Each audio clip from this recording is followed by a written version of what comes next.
Hello, I'm Dr. Scott Wadier. And I'm Tommy Welling, and you're listening to the Fasting for Life podcast. This podcast is about using fasting as a tool to regain your health, achieve ultimate wellness, and live the life you truly deserve. Each episode is a short conversation on a single topic with immediate actionable steps. We cover everything from fat loss and health and wellness to the science of lifestyle design.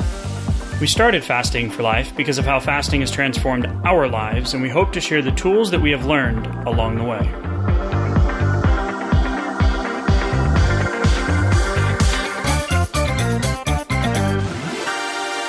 Hey everyone, I wanted to hop on real quick before we get into today's episode where we unpack meal planning. And the second part of the equation of fasting is what to do when you break a fast. So no, don't worry, we won't be talking about buying the 15 packs of little food prep containers and spending your whole weekend prepping for your week. But what we wanted to tell you about was the upcoming challenge coming up on February 23rd. We have packed the start of this calendar year with back-to-back challenges due to the request and the demand. So we are super excited. And today's episode is really a great conversation or a peek into what it is that we really spend a considerable amount of time on during the challenge, which is the two-part equation of fasting, which is how to fast, what's allowed, and then what do I do when I break my fast?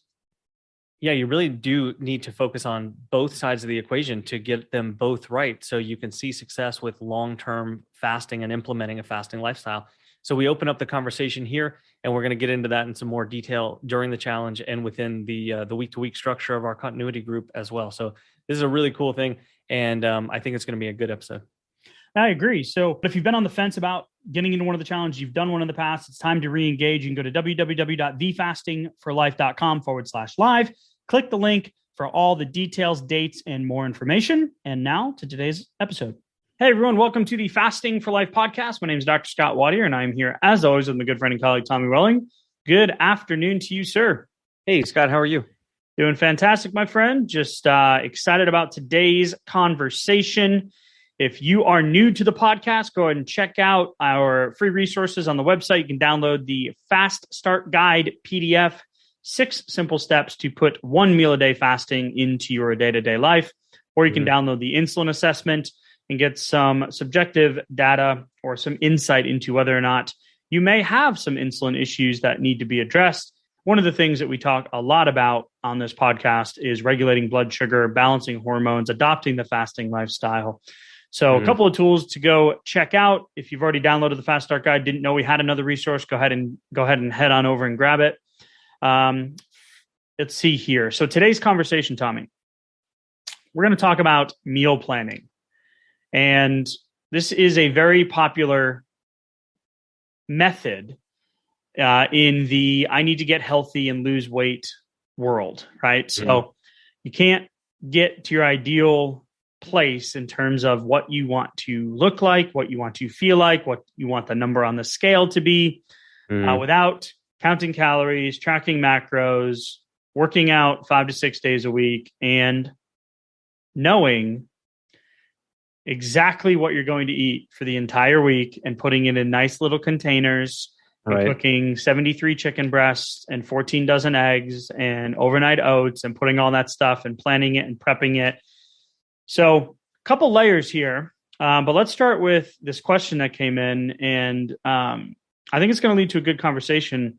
Is like, I struggle with the meal planning after I've been fasting and getting like into my schedule each week, cooking for just yourself and ended up eating the same thing all week because you just end up having a bunch of leftovers, right, from the one or two recipes you pick. Yeah. And then making sure so the second thing would be, what approach do we take to make sure that we're getting the right food? So the second biggest question we get always is, what do I eat? Yeah.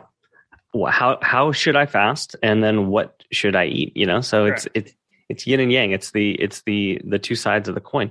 And, I think that what's easy to do if I look back on my own history and for everybody pretty much in my life that I can think of, there's a history, like you said, of trying to lose that weight, trying to gain control over it, and then using a method that's usually based on, what am I restricting? What am I omitting? What what sort of things am I focused on? So even something like a restrictive diet, like whether it's low carb or it's carnivore or it's vegan, it's vegetarian, it's pescatarian, it's, insert anything into the blanks here.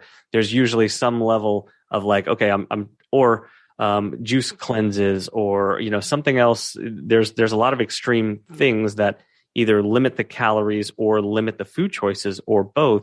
And when you understand and when you're using fasting successfully, it can almost leave a void there where now I don't really have this restrictive plan. So how do I fill in that gap and actually break my fast and feel good about my choices long term? Now, if you're listening to this podcast, then you're probably in the fasting camp. But if you're not, right, and you just heard us say, or you heard Tommy say that being restrictive or removing certain food groups, or, well, wouldn't fasting be restrictive, right? It's something sometimes we hear. Aren't you restricting yourself from food throughout the day? Right. Yes, but you're also opening up the ability to not have to omit complete food groups or foods that you love from your long-term plan while being in a fat loss mode, while increasing your energy, increasing your sleep quality, increasing your quality of life, decreasing your brain fog, reversing your blood sugar conditions, right? Gaining insulin sensitivity. Right. So you're getting the additional benefits and putting yourself in a deficit, throughout the day. Let's say you start skipping breakfast and now you're doing more of an intermittent window. So like an 18-hour fasting window or a 16-hour fasting window, an 8-hour eating window. And that's where that second part of the conversation comes in is, okay, well, what do I break my fast with, or what do I eat? And I am speaking from a place of done it, been there, done it. We used to prep for 6 to 8 hours on Sundays, weighing out the baggies and doing the meal prep and putting the bags in the freezer. And we'll get to the question that we got was, what's in your freezer? I'll tell you exactly what's in my freezer. There's not a lot of stuff in there. Right. It's definitely not frozen leftovers. So, when we're looking at the meal planning, we used to buy special containers and label them, and like my wife's portion and my portion, and just hours and hours and hours and hours. And it never garnered the result that I was looking for, and it takes repetition, and it takes really a skill set of knowing how to track. And what do I weigh my chicken raw, or do I weigh it cooked? Well, the protein and calorie content changes after you cook a steak. Yeah. Do I want to calculate that 43 calorie difference? Not really. So we understand, personally, I understand where you're coming from, where it's like this meal planning or meal prepping type kind of situation. So what we talk about a lot is picking your schedule at the beginning of the week. What are your goals? Making sure you have a goal in mind and looking at your schedule. Okay, where are your non-negotiables? Where's your lunch business meeting? Where's your meeting with a family or a friend? Where's a date night? Where is I'm going to go treat myself because I deserve it, right? I'm going to go do something and enjoy something that I love to do, right? Maybe you're going to go to your favorite restaurant once a week, whatever it is, putting those things in and then filling in the gaps around that, not having to be, I don't want to say indoctrinated, but ingrained in paleo or Whole30 or like, let me look at this label and make sure that there's not this one thing in it, right? Where you just become hypersensitive and you're overcomplicating the situation. Fasting brings simplicity because you still get to eat and enjoy the things you love, but you're just putting some boundaries around when you're eating them or when you're consuming them, which allows insulin to drop and cravings to decrease, and your simplicity and then your confidence around food and your confidence that you're getting wins and successes and seeing the scale move and your energy increase, that all comes into play. So back to meal planning. What does it functionally look like for a lot of the people in Fasting for Life? So when I'm looking at my own personal choices, like you just alluded to, I love simplicity. I love having a relatively short walk from the question to the answer. So I don't. So not what I just did. Well, not that rambling, windy path of of only let's see what the response is to this episode, right? So yes, I appreciate you just sneaking that little dig in there. Thank you, sir. It really wasn't a dig. I'm more thinking about how we go about, my wife and I go about putting things into our own fridge and our own pantry, and how we make decisions for, what is our eating lifestyle? How did we get here? Because that was built into this question too. What approach do you take to make sure you're getting the right food? And then what's in your freezer? Like, these are good questions. And, I think for me, it kind of starts with, did my food have to travel very far from a natural environment to get to my plate? Was there much engineering involved? Was there a team of scientists or, food optimizers involved with it? If so, I'm probably making a different choice, at least most of the time. I'm probably going to take a left turn from that choice right there. So I like things to get to my plate that didn't have to take a long, windy road, like this explanation.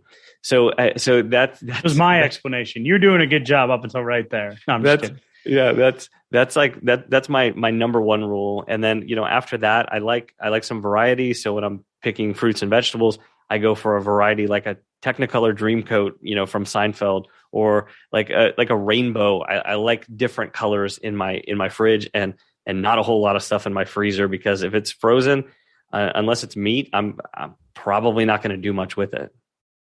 Right. So yeah, to answer the question directly of what's in your freezer, right? Because we had that question come through. It's for us, it's frozen fruit, so we can make smoothies and stuff for the kids.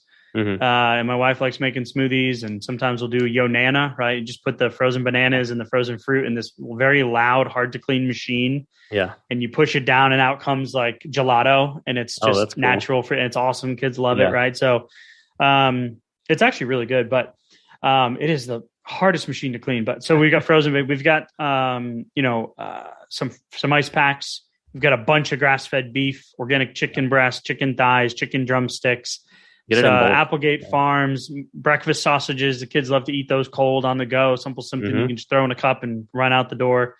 But outside of that, there's really not much in terms of, having to make big recipes or make a meal plan for the week or meal prepping for the week. And then you're eating the same thing over and over and over again. So a really good actionable thing you can do as we've kind of meandered through this conversation is make a list. We're creatures of habit. Like my mom and dad, the grandparents are in town. They're here visiting. And I know that if I have a certain tea and a certain oatmeal in the house, like just basic oatmeal, plain oats, that my mom is set. I don't even have to, I don't have to check on her. A little organic whole milk for her tea. Yeah. She's good for the week. That's it. Right. So we are creatures of habit. I used to eat the same thing. Like when I go to a restaurant, I get the same thing. We are creatures of habit. So if you're struggling with meal planning or struggling with, eating the same thing or having to eat the leftovers from a certain meal, right? Then I would sit down and make a list, especially if you're fasting and you're using different fasting windows. You're having breakfast once a week. Maybe you're doing lunch here, a lunch date or a meeting or something. Then you have a family gathering, or like I said, going out to a special restaurant once a week. Put the breakfast, lunch, or dinner. Make a list of the top 5 things or 5 recipes that you like to eat. Yeah. Look at your schedule. When are you fasting? When are your meals? Put those meals into the schedule. And if you're worried about making too much, then simply cut the recipe in half. Yeah. I think there's something to be said about the repetition that goes into a short list like that, like having your 5 go-tos. Like we probably have 10 at this point, my wife and I, that we pretty much cycle through every couple of weeks. Maybe there's like 12. But we're really good at prepping and efficient at prepping those and, making some tweaks to them, but they taste really good. It didn't start off that way, but if you're kind of just jumping from recipe to recipe, it's not necessarily super enjoyable because there's always a learning curve to like every single recipe that you do. You might not have the right equipment for it.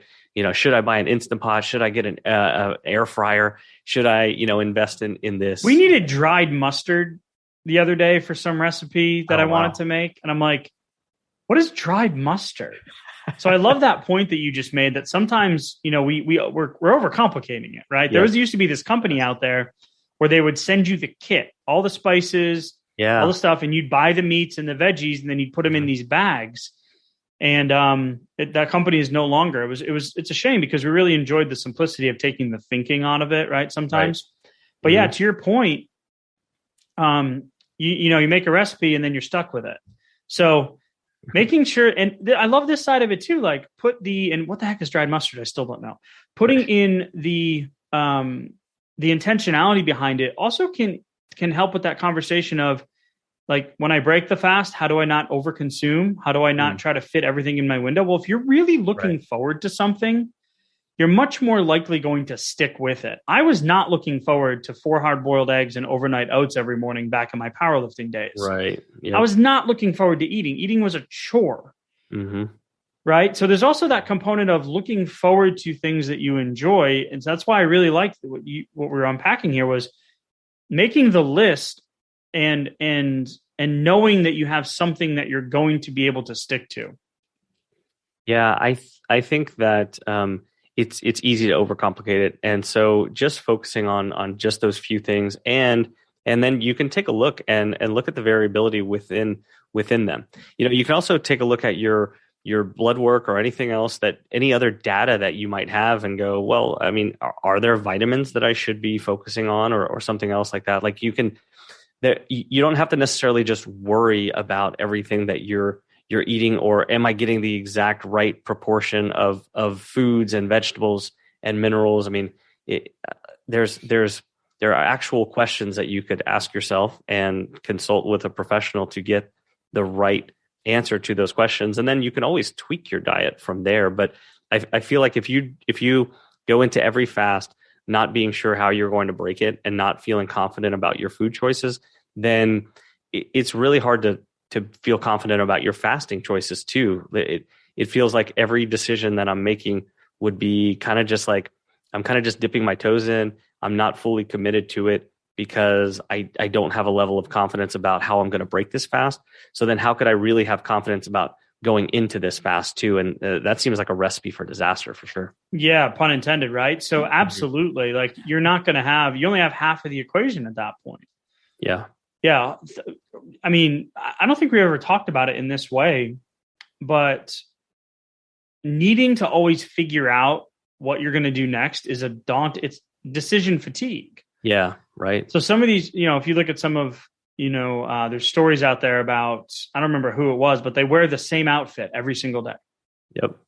They eat the same breakfast every single day. They buy the same car every time they get a new car, because there's this decision fatigue that can happen. And, I experience this sometimes where I just look at my wife, or my wife looks at me and she's like, I can't make another decision today. Right. I just had 40 consults. Like, I just made decisions for 40 people, and now I need to decide what pajamas the kids are going to wear. Right. So I know it's a little random, but when we're looking at it from a long-term sustainability standpoint, the figuring out what to eat is start with the recipes. And then if you're like, part of the question was, what approach do you take to make sure you're getting the right food? We really just want to look at balance. You want to have some non-refined, non-processed, natural carbohydrates. If you're in a low carb, then make sure that you're getting protein and fiber on your plate. Make sure that you're eating, like you said, Tommy, things that don't have a long process to get to my plate, things that are grown. Yeah. Right. Eat the rainbow. There's all these different, cliches or adages out there about what your plate should look like. Most importantly, you need to be excited about it.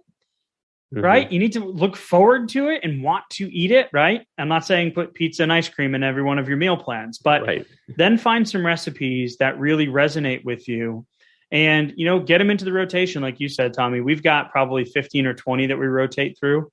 Right. Just got cold here in Texas, went below 50. And so we're going to be putting the homemade French onion soup on the menu. We're going to be putting, I know this is a fasting podcast and we're talking about food, but you can't fast without the feeding portion. Okay. So for all of you people out there going, I'm on a 48-hour fast, why are you talking about food? We're sorry. Just deal with us. Bear with us. I think the overall message here is pretty important. Yeah. I think having a plan for when you come off, breaking that next fast is going to be important. And sometimes it's a matter of like, what you have available in your kitchen. You might need to level up some of your tools, like get a new recipe book, get like I said, get an Instant Pot or something like that. I'm going to include a link on this episode to one of our favorite recipe books that my wife and I use. So, oh, great. I think if you're not sure where to begin, I think start with your fasting plan. And if you're already at that level, then think about the next time you're going to break your fast and have a better plan this time for how you're going to do that. So if you are just getting started, please go to the website, thefastingforlife.com, download the Fast Start Guide so that you can make it even easier to get started today. Remove those decisions. Yeah. Remove that decision fatigue. Love it. Absolutely love it. All right, Tommy's wrap up today's episodes. Thank you all for listening. Please drop us a review. We prefer the 5-star kind. That tells Apple Podcasts, Spotify, and all the places that you listen to the podcast. There's so many now. That tells them that we're doing something good and that we can reach more people, get the message out about how powerful the fasting lifestyle is in losing the weight, keeping it off, reversing diabetes, and literally just improving your quality of life. It's what gave you and I our lives back, Tommy. So this is why we talk about it every single week. We appreciate you all listening. Drop us a review. Tommy, as always, thank you for the conversation, sir, and we'll talk soon. Thank you. Bye. So, you've heard today's episode, and you may be wondering, where do I start? Head on over to thefastingforlife.com and sign up for our newsletter, where you'll receive fasting tips and strategies to maximize results and fit fasting into your day-to-day life. While you're there, download your free Fast Start Guide to get started today. Don't forget to subscribe on iTunes, Spotify, or wherever you get your podcasts. Make sure to leave us a 5-star review, and we'll be back next week with another episode of Fasting for Life.